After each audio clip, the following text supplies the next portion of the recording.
Good morning. You're listening to Slices of Wenatchee. We're excited to bring you a closer look at one of our top stories and other important happenings every Tuesday, Thursday, and Saturday. Today, Rodgers and Hammerstein's Carousel has come to the Leavenworth Summer Theater.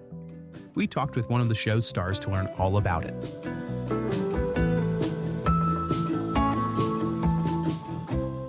Before we continue, have you joined Neighbor yet? If not, download the app today and join local conversations about issues that matter. Neighbor is a site just for our local community focused on facts, not misinformation. Best of all, it's free for everyone. To learn more, visit wenatcheeworld.com/NABUR. Now, our feature story. If you're looking for a magical night under the stars, Leavenworth Summer Theater is bringing a beloved classic to life at the scenic Ski Hill Amphitheater. With sweeping views and stirring music, Rodgers and Hammerstein's Carousel opened July 15th, offering a heartfelt tale of love, loss, and redemption set to unforgettable songs like If I Loved You and You'll Never Walk Alone. Directed by John Wagner, the production runs just over 2 hours and continues through August. Wenatchee World's Jessica Drake caught up with Rachel Marie Powers, who takes on the role of Julie, to talk about what audiences can expect from this summer's romantic escape. Have you performed with LST before? I have. When they did their very first show, Hansel and Gretel, back in 1995, I was one of the little kids that Get got out. saved. Wow. My brother was Hansel, and my sister was the Sleep Fairy, and then my dad was the dad, and my mom did the box office. So we were kind of a part of their founding a little bit. That's a great insight into your performance roots and a whole performing family. And where were you raised? I was raised here, and my dad actually played the captain for the first 7 summers that they did Sound of Music, and my brother was Rolf for 1 or 2 summers, and not Rolf, Friedrich first, and then he was Rolf. Okay, and what brought you back to audition for things this year? Yeah, well, it's been fun. We moved back in 2020. Because of COVID, and my family's here, and my daughter was here and doing Running Start, and so we made our way back, and there's just so much wonderful theater in the Valley, and it's really fun to see how long LST has sustained and has grown and become so much more, and I've wanted to be a part of it, so I was delighted to get cast this year. And a lead in Carousel, no less. I'm so excited to play Julie. It's such a rarely done show, and it has such beautiful music, and it is a moving show. I like to be a part of things that really move people. So I feel just like spoiled to get to play Julie. What emotions does it move people to? I think a myriad of emotions. I think there'll be moments where people might cry because we have some death. I think there's moments where people will laugh, and we have big dance numbers with beautiful songs. June is Bustin' Out All Over is really fun. So there'll be some joy and there'll be some sadness, and then at the end is very hopeful, and there's just, I think there's a lot of emotions that you could put around the word hope, but yeah, those are some of the things that I think people will feel. Very nice. I like how you're such an actor to start responding with like laughter and crying, not just like sadness. And you got there to sadness and happiness, but you emote, and I think that says you want to bring the same thing out of your audiences. Yes, definitely. I think the whole point of acting is to allow people to get outside of their own life and observe something and feel something and get swept up into someone else's world, and then end up feeling their own feelings as they observe somebody else's story. And, they do say it's to hold up a mirror, and I think there's a lot of truth in that. Did you have like formal acting education, or what are some of your uh, Yeah. like practices that you bring into your work? So I studied music and Spanish in college. And then when we moved to the Bay Area in 2010, I got connected with a theater arts school. It was called the Ballet School. And they had a performing arts department. And I ended up working there and I got to take a lot of their classes. They had tons of dance classes and then also acting classes for adults. So I was able to learn from some of the most amazing actors, working actors in the Bay Area, people that worked at ACT in San Francisco and just all over the Bay. And they even had people come in from New York sometimes and teach classes. And I just took as much as I could. I felt like a sponge. Um, Anything I could take, I did. And I also got in with a print and commercial agent right away after I moved there. And I didn't have a lot of film experience, but I learned a lot by just jumping right in and doing it.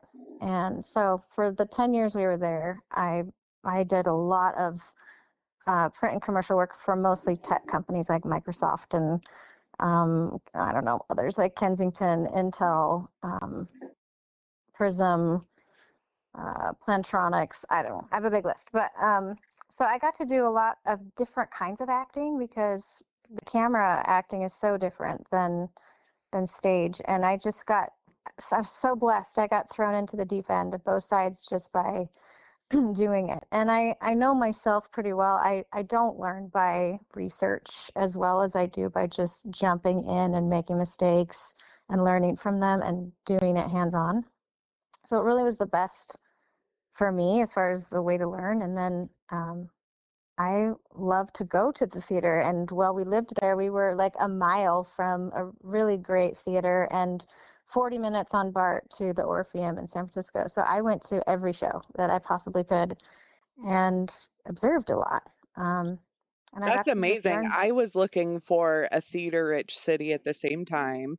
I Mm-hmm. graduated in 2011, and my family lived in the East Bay at the time, and, like, San Francisco was the dream. I wanted to go to Berkeley too. I have a great passion Mm-hmm. for that area and the arts that come out of it, and you got Yes. in there and kind of, like, my impression is kind of the height of some of the performing arts that then have really gotten hit and Yeah. are struggling to recover right It's now. so true. It's Mhm. so true. I feel so blessed and lucky to have had those 10 years there. I just learned so much and I just have such a big heart for that, for the Bay Area and how the people there and so many people poured into me. I'm so grateful. Um, that's how I learned. So my sister, Deborah, which I can send you her spelling of her name, she went to um, grad school for acting and uh, theater and script and screenwriting. And she now is the, I need to get it right, managing director, I believe is what she is for Stage Kids. And so she has all of this education, formal education. She has 3 masters. And during my process of learning, I often called her to just say, hey, how do I deal with this? Or what book do you recommend? I mean, she sent me tons of information on books to read, like for audition prep and just any kind of research that I hadn't been exposed to. I was able to ask her for support, and she's a huge support to me here as well. So I'm grateful for the education that she has, and it's been beneficial to me too. Even though I don't have the credentials, I feel like I've gotten to learn a lot from her. That's an amazing close resource. My sister's also in the performing arts and well, you know Hmm. Caitlin and Yeah. now Greg has joined in. So coming from Hmm. not only a supportive but like a creatively aligned family is a great asset. And Hmm. I'd love to meet her. She's here at Stage Yeah. Kids. What a great place. I'm Absolutely. incredibly supportive of them. So great. In terms of like in the acting classes I took in college, did you ever Mhm. encounter Viewpoints by Anne Bogart? I feel like I've heard of it, but I don't think I've read it. If I could ever, like, help start an acting class workshop, it would be in Hmm. that. They Okay. have a really great leading book. I'll send you the book recommendation. I love Um, that. it's very accessible for anyone at a basic Hmm. level in performance, but it can become incredibly sophisticated. And it's a method of basically blocking a whole show with experimental methods that really unlocks Mm. the actor in all these. You kind of have a grid on the stage, an imagined grid, and then you're imagining levels and Hmm. speed and tempo, and it breaks. You'd love it as a music I would. Yeah. major. It breaks down 3D movement into like composable language. Hmm. Um, so yeah, I think that would click for you. And wouldn't that Cool. be great to have an acting class in town?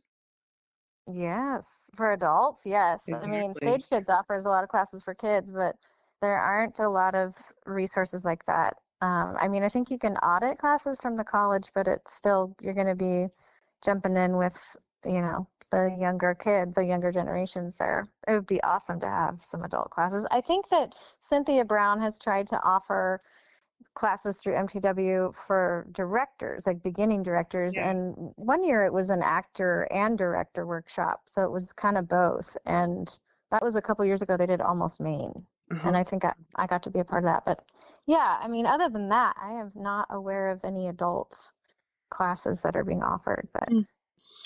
Well, there's certainly an amazing amount of talented and passionate actors in town. I was just mhm, having a conversation with someone who's just moved here from Vegas, and she's like, everyone volunteers their time and like a very mhm, generous amount of time. You mhm. perform all over, and I think probably a mix of paid and volunteer work.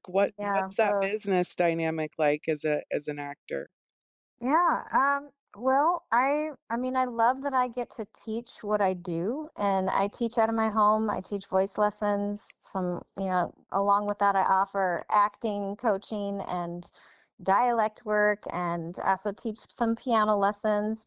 So I love that my home is filled with students that I get to work one-on-one with to help build them up in their craft, but at the same time I get to go perform and do what I love for myself too. And so I guess I look at my day job as where I make my money so that I can go out and act and do these things and be generous with my gifts and resources for the companies that are here, because they're all nonprofits and just trying to make it. And I think I think that is one of the things that I've been so blessed coming back to this area is how generous people are with their time and their resources and their gifts, um, without this big expectation of like needing to make money at it. It's they do it for the absolute joy of it and because they're passionate about it. And nothing comes down to, no motivation is for a paycheck. It's for the camaraderie and the friendships and the storytelling and the joy of putting something together and having something to give to an audience. And so I just have so enjoyed the camaraderie dynamic that is in the valley here. People are just so lovely and excited to tell stories and work hard. And there's also a myriad of, education. Some people went to school for this. Some people are just beginners and they've just discovered that it's something they love. And there's opportunity for you to jump in and learn. And like I see that at LST this year, we have some people that haven't done a lot. It's the captain understudy that I've been paired with a lot because I'm understudying Maria, and he's brand new to this, and he's early 60s, and this is like his dream come true, and so he's just like a sponge, absorbing everything. And I really love getting to work with people that are so open to learning and process and um, just so attentive and observant and just so excited. And so even if someone's brand new to something, I remember when I was kind of brand new. So it's it's wonderful that there is that opportunity, that you don't have to have all the degrees to be able to participate and to learn and to grow and then to have opportunity to perform yourself. So That's so beautifully said. I feel your authenticity in that. And honestly, that attitude shines through when you're on stage. You're so vibrant, and it's just a pleasure to see you play all these different characters with companies, and your gifts really shine. So congratulations on the Oh, LST thank you. role, and I hope you have a really exciting summer, um, Thank you. traveling up there and Yeah. being with a whole new cast of people who I know get really close as well. Yes, I feel that. I just love everybody, and there's a lot of people from out of town, and everybody's just so loving and excited to be here and work together. And um, there just hasn't been one single bad attitude. Everybody's just a joy. So I feel just so grateful to get to be a part of it. Do you have a message for the audiences? Let yourself be swept up into the stories. And Nice. enjoy especially the outdoors. I know only 2 of the shows are outdoors, but it's just so beautiful and so rare to get to experience theater up on a mountain like that. And, take it in. I looked at the sunset last night and imagined your Mm. lighting changes happening, and Mm-hmm. yeah, I was down at the fireworks, so it was a beautiful night. Oh, so fun.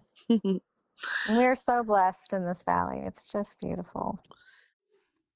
For more on this story, head over to WenatcheeWorld.com.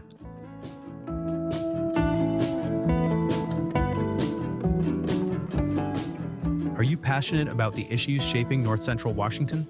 Then you won't want to miss the Wenatchee World Forum at Pybus. This monthly event brings together newsmakers and the community to dive into the topics that matter most. It's your chance to engage, ask questions, and be part of the conversation shaping our region's future. Have questions or need more info? Visit WenatcheeWorld.com/forum.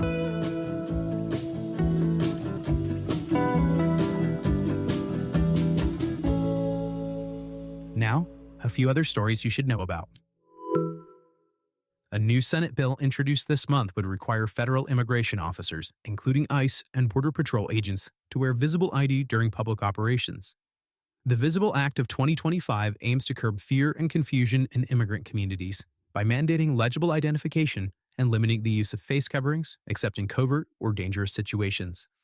Supporters say the bill will improve accountability and protect both the public and law enforcement, especially in light of incidents where masked, unidentified agents conducted arrests in plain view. A brand new marina has opened on Lake Chelan just in time for summer.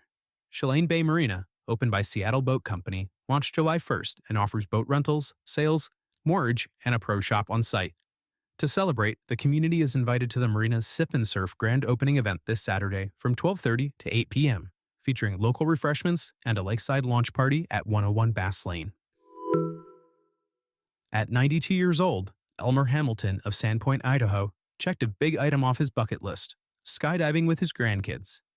During a family reunion trip to the Wenatchee Valley, Hamilton took the leap at Skydive Chelan, soaring from over 10,000 feet with the help of a tandem instructor and cheered on by more than a dozen relatives. He first skydived at age 80, but had to postpone his 90th birthday jump.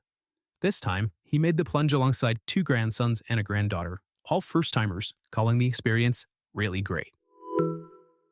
Omi Gardens will showcase vibrant creativity this weekend as it hosts the first official quilt show by the Central Washington Modern Quilt Guild. Titled Quilts in the Garden, the exhibit runs Friday through Sunday and features around 60 contemporary quilts displayed among the garden's lush landscape. The Guild, known for bold, modern designs, previously held informal shows along the Loop Trail, but this marks its formal debut. Visitors can browse the quilts from 9 to 5 daily, with some pieces available for purchase and shaded tents on site for comfort.